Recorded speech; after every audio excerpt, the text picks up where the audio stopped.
USCB does a study in hopes to minimize affected Beaufort County residents from West Nile disease. A trash problem is costing Beaufort County $65,000 a month. And big news for Beaufort as the film incentive bill goes through its first pass. We'll get you the details. All that and much more. Keep watching Beaufort. Your news starts now.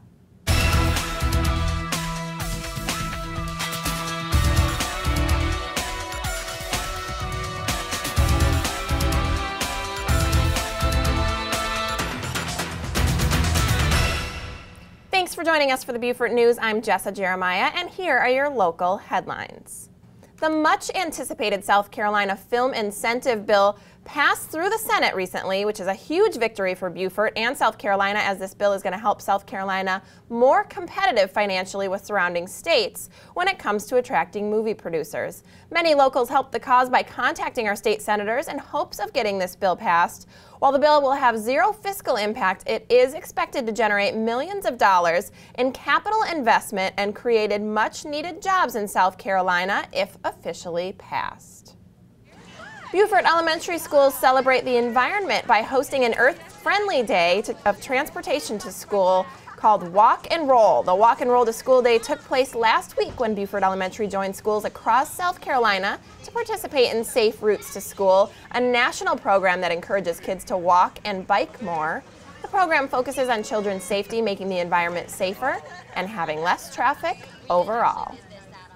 Beaufort High's academic quiz team prepared to travel to Washington for the national competition this week. After the district-wide victory of Beaufort High's academic World Quest team last month in a sudden death playoff with Hilton Head Island High, the team met at school for its final practice session before leaving for D.C. The kids tackled extremely difficult questions as a team including current events, geography, and politics questions were answered.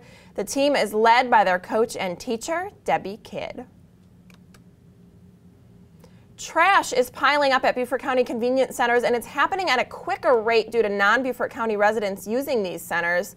It currently costs the county $65,000 a month to transport trash and an additional $42 per ton to dispose of this waste at the Hickory Hill landfill in Jasper County. To help alleviate this problem, county staff has been assigned to review a proposal of using a windshield decal for a fee, which would identify all Beaufort County business owners and residents. Beaufort County residents can currently drop off their household solid and yard waste at 11 centers county-wide. A research team at the University of South Carolina Beaufort is collaborating with Beaufort County Mosquito Control on a study intended to help curtail the spread of West Nile virus. Students hope to achieve this by developing optimum methods of controlling the population of mosquitoes that carry life-altering diseases. The primary benefit of this study is to reduce the risk of West Nile virus that is infecting residents of Beaufort County. Help of Beaufort is making headlines, and we're going to go to Libby on location for that story. Kevin? Thanks, Jessa. The Shed in Port Royal was the place to be this past weekend for the annual Help of Beaufort fundraiser. I am backstage with Gigi, who has been doing some wonderful dancing tonight. Thank you. Thank you. I enjoyed it. Tell me about what you're doing here this evening. We are doing a fundraiser for Help of Beaufort. It's called Happy Days for Help, so it's a 1950s theme. We help the community with food assistance, financial, or clothing if they need clothing as well. We've got some good music going with the band The Blue Dots, and my dancers from Gigi's Ballroom and Entertainment are performing tonight. I'm a ballroom dancer, recently moved to Beaufort, and I teach ballroom dancing and I teach ladies dance class as well as Zumba. Zumba? Yeah, you need to come to Zumba. I definitely need to come to Zumba. You can shake it off. This is our third annual Happy Days for Help. And what we do is we put on a silent auction. We do the band that is playing, Chris Jones and the Blue Dots. We have a huge auction that we do. We're giving away a lot of stuff tonight. Open bar, we got food, we got all kinds of auction items. Everybody will walk out of here tonight with something that they want, I'm sure. Help of Beaufort is located a block and a half behind Maryland Fried Chicken on Baggett Street. And we are a nonprofit. Everybody that works there is a volunteer, and we bring in donations of clothes, food, money, furniture, anything that we can give away to the needy, and we give everything away free of charge. Walk in, Tell us what you need, and we'll do our best to help you out. It is a great organization, a lot of great volunteers. Folks that want to contact you, how do they get a hold of you? All right. My phone number is 843-252-2710. You can call me, and I will work with you, see what I can do to either help you out, or if you want to donate, I'll work with you to come and get that. And the handsome hunk of man to my left is single. It's good to know. I'm here with tonight's entertainment, the Blue Dots, who for my dollar is the best live act in Beaufort. Guys, how did it feel playing for Help of Beaufort tonight? It was a lot of fun. It was a great organization and a great thing to do. Where do you guys mostly play in the area? We play around downtown Beaufort, and we played a little bit in Hilton Head. I also understand, Chris Jones, you have your own solo act on Wednesdays at Bricks. Bricks every Wednesday night from 6 till 9. That's every Wednesday. Also every Thursday at Luther's downtown from 8 till 11. On location from the Shed, I'm Kevin Libby with Beaufort's best local band, the Blue Dots. Back to you, Jessa. Thanks, Kevin. And if you'd like additional information on these headlines, you can reference the media sources you see listed on your screen. Also, you can like us on Facebook or follow us on Twitter. Coming up, we're joined by our Island News reporter for a look at what's hot off the press, and the Beaufort Chamber discusses the details of the Film Incentive Bill. That's after the break.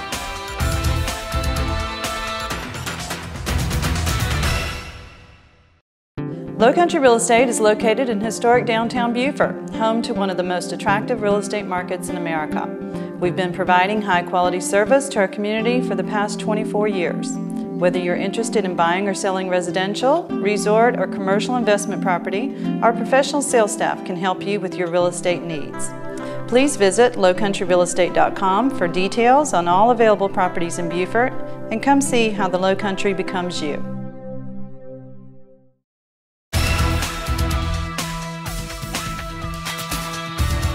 Welcome back to the Beaufort News. Joining us now is Pamela Brownstein here with the Island News to bring us our hot off the press report. Welcome, Pamela. Hi, Jessa. So great to have you. Now, I know there's a new park on Ladies Island, so tell us a little bit about this and where this is going to be located. Sure, the park is located along Highway 21 on the banks of Factory Creek at the base of the Woods Memorial Bridge. And last week, the vacant buildings there were demolished, and plans are being finalized for the creation of the Judith Haskell Brewer Memorial Park. And now there's a shoreline oyster project going on. Talk to us about this and how residents can participate. Sure. This Friday, April 26th at 2 p.m., volunteers are needed to help build an oyster reef habitat in and around Beaufort. The project is organized by the Department of Natural Resources and involves moving bags of oyster shells from the trucks to the shoreline. And all that's needed are closed-toed, durable work shoes, bug spray, and a smile. All right, that's wonderful. And now let's talk about some school news. I know that there's going to be some information sessions surrounding the school district's new budget. So tell us about this and how can people participate in those? The public is encouraged to attend the second of two Board of Education informational sessions talking about the school district budget on Wednesday, April 24th from 6 to 8 p.m. at the Media Center at Battery Creek High School. All right, now you mentioned Battery Creek High School. Talk to us about the program that's taking place there this week, if you would. Sure. Battery Creek's Aviation and Engineering program, which is now in its second year, will invite elementary and middle school students to visit the high school's aviation complex on Thursday. The program's continued success depends on incoming students, so there'll be demonstrations, interviews, and a helicopter will even land at the school for the kids to tour. What a great event. And now, just real quick, tell us about this Daisy Award and the nurse from Beaufort Memorial that was recognized for that. Registered nurse Geneva Baxley was recognized for the Daisy Award for Excellence Among Nurses, which is a national tribute reserved for nurses who go above and beyond the call of duty. She implemented a DVD library for medical and oncology patients so they can watch movies and they don't have while they're waiting for their test results. And Beaufort Memorial staff surprised her with the award at the hospital last week. All right, great information, Pamela. Thank you so much for joining us, and that's our Hot Off the Press report. Thanks. Joining us now is Jaime Dailey-Vergara here from the Beaufort Regional Chamber of Commerce, who is bringing us our business report. Welcome, Jaime. Thank you for having me. Thank you so much for joining us. Now, I want to talk to you first about the film incentive bill that recently passed. How exciting is this? Beaufort has been the backdrop for so many films over the years, but I know it's been a while and the Chamber's been working hard to bring them back, so tell us what you've been doing. Well, that's right. The Chamber has been very active campaigning to help get this film incentive bill passed. You know, to make our state more competitive with our neighboring states when it comes to attracting movie producers back to South Carolina. Film Incentive Bill 163 was stalled in the Senate, and the Chamber launched a social media campaign, and our President and CEO, Blakely Williams, also sent out a special email newsletter to people in our membership, urging them to contact our local senators and really get them on board to help get this passed. And urging them, we got a great response from all of our membership, contacting those, and really shows the power of what a big group can really do to make a difference. We are happy to report that the bill did get passed through the Senate, and this is really great news because this bill has zero fiscal impact, but it can cause us really generate millions of dollars for our local economy, and that's really great news, a real win-win for everyone. Absolutely, and so nice to see such great community involvement, so thank you for that story. Now, I want to talk to you a little bit about Candace Glover. I know there's been a lot of buzz around this American Idol singer, so tell us about this. Well, that's right, absolutely. This whole community is so proud of Candace, and of course, you see posters in almost every storefront here in the city of Beaufort. Everyone is just really rooting for her, and we just want to encourage everyone to continue to vote for her because that's what's going to keep her in there. She's been dazzling the judges every single week, but it's our job to help make sure she stays there and keep voting every Wednesday, and let's keep her there and make her our Beaufort's American Idol. Absolutely. And now real quick, talk to us about some of the upcoming events that the Chamber is going to be having. Well, that's right. We've got lots of things going on, of course, but the one thing that we want to encourage everyone to do is that we are accepting nominations for our 2013 Civitas Awards, which will be coming up in June. But we want to really encourage everyone to nominate all those special leaders and important people in our community because there are so many great things, so many wonderful people out there doing great things, and we really want to recognize them. And of course, we also want to let everyone know that we have Coffee with Colleagues this Friday, April the 26th from 8:30 to 9:30 at Rapid Refill here in Beaufort on Highway 170. So we hope everyone will come out and join us for all these wonderful networking events. All right, Jaime, as always, very informative, so thanks for your time. Thank you. After the break, we'll get the president of the Beaufort Film Society's perspective on the film incentive bill, and we'll bring you some interesting information from the Beaufort Art Association. That's coming up.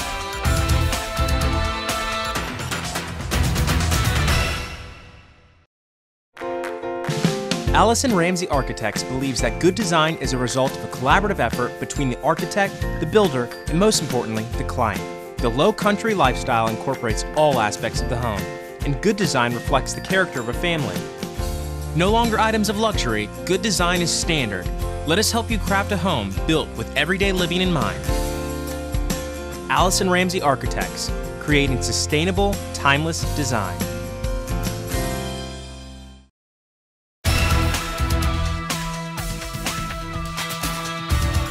Welcome back to the Beaufort News. Joining us now is Ron Tucker, who is the president and CEO of the Beaufort Film Society. So, Ron, I want to talk to you first about your mission at the Film Society. So tell us a little bit about that, how you got started. Okay, well, the mission is, the Reader's Digest version is we educate, inspire, and entertain through all means of filmmaking. We want people to be a part of the Film Society and learn what filmmaking is all about. And most people enjoy movies, so I think if they give the Film Society a chance, they will really enjoy it. And now with the new film bill that just recently passed here in South Carolina, talk to us a little bit about the Film Society's involvement in all of this. Well, as a Film Society, as you know, a lot of people know, the film industry was pretty big in the Beaufort area for a long time, hasn't been for a while.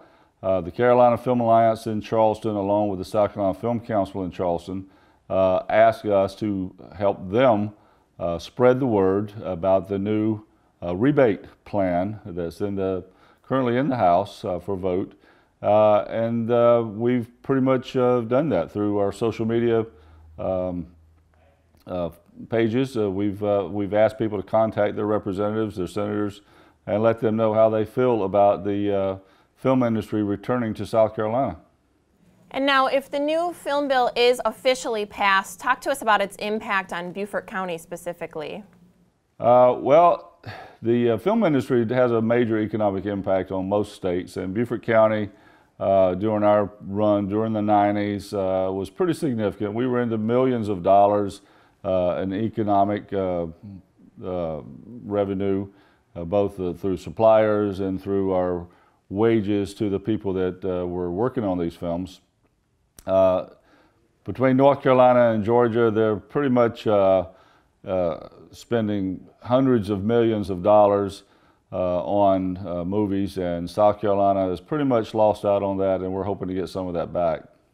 All right, well, thank you so much for the information. A very exciting bit of news for us, so thank you so much, Ron. Thank you for having me.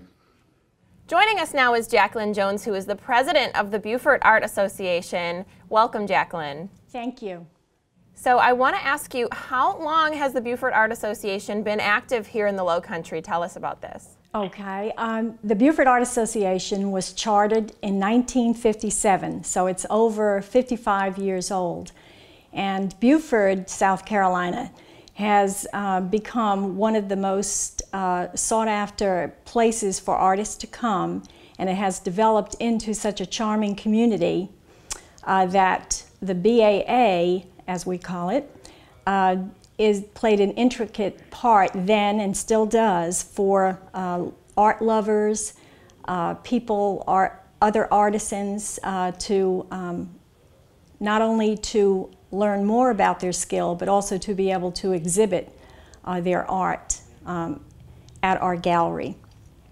Absolutely, and this is such a great group. So for viewers who don't know, talk about what the association does. Well, our primary goal is to encourage the visual arts in the community, and we do this through our programs. We offer free art lessons. We have programs that we put on, studio programs, lecture series. We also work with putting on shows, and we try to encourage students. We work also with the schools. We expose them to fine art, to maybe perhaps think of career development in the arts. But exposing them to art is very, very important. Sculpture, photography, digital art, those are some of our goals. We also work with charities in the area, and we get involved in their fundraising activities, such as Friends of Caroline Hospice.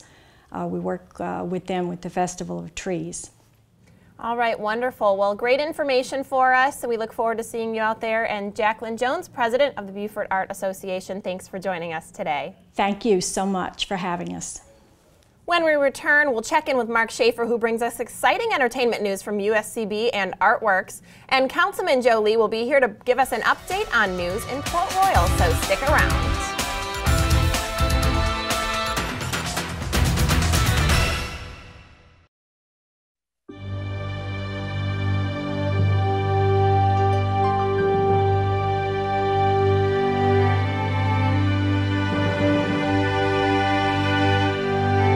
Is it time to purchase for the one-of-a-kind person in your life? Over 60 years of service distinguishes Modern Jewelers as one of South Carolina's preeminent jewelry stores. We're proud to have been voted Beaufort's #1 jewelry store 10 years in a row. Come visit us at 807 Bay Street.